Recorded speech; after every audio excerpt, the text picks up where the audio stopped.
Stock मार्केटमध्ये येण्याची घाई करताय? थांबा.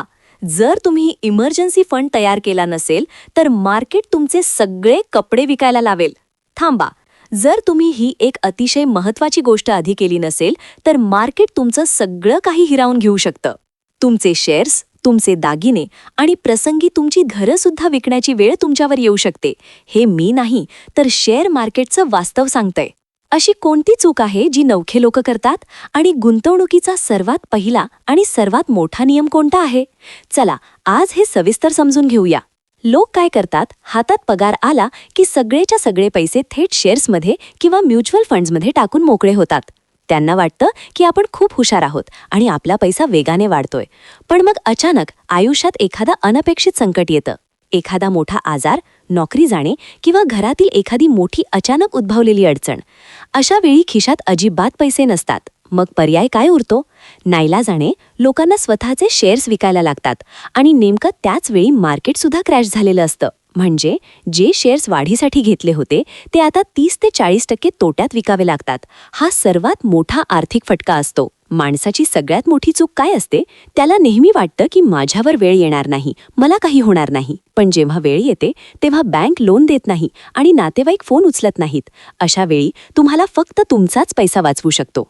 जर तुमच्याकडे संकटाच्या वेळी हातात रोख रक्कम नसेल तर तुम्ही कितीही चांगले गुंतवणूकदार असा, तुम्ही मार्केटमध्ये कधीच टिकू शकत नाही. कारण मार्केट नेहमी संयमाची परीक्षा घेते आणि ज्याच्या खिशात बॅकअप नाही तो माणूस संकटात सगळ्यात आधी आपले शेअर्स विकतो.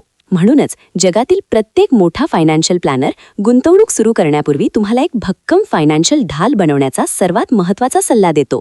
पण थांबा, ही फायनान्शियल ढाल म्हणजे नक्की काय आणि ती कशी तयार करायची? या ढालीचं नाव आहे इमर्जन्सी फंड. हा गुंतवणुकीचा पाया आहे ज्यावर तुमची आर्थिक इमारत उभी राहते.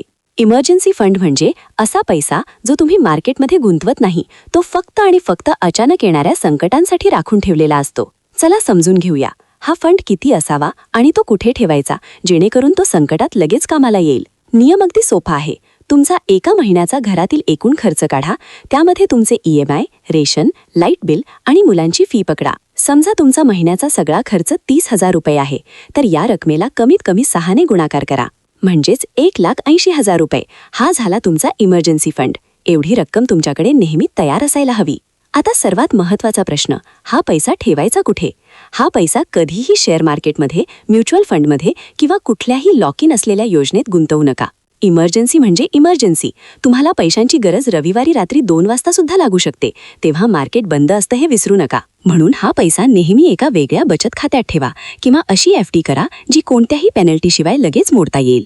जर तुम्ही हा नियम पाळलात तर तुम्हाला कधीच पैशांसाठी कुणासमोर हात पसरावे लागणार नाहीत किंवा तुमचे शेअर्स तोट्यात विकावे लागणार नाहीत.